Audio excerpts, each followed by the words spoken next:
میگم تو اگه زورش هم داشته باشی چیزشو نداری، جیگرشو نمیتونی کارو جمع کنی. خودت اذیت نکن. میگن کویر یه جنگل بوده که اشتباهی به بارون گفته دوستت دارم.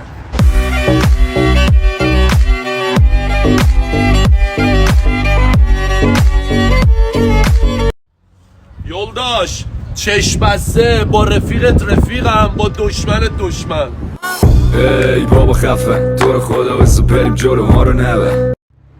میگم اونی که بیشتر نشون میده کمتر دیده. نقطه سر خط.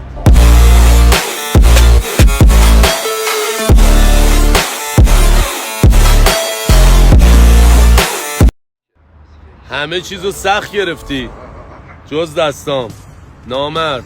بیمار فرس بدون که برم میاد من ازش.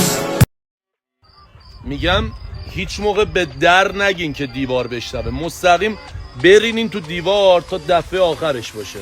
از این کارا نکن.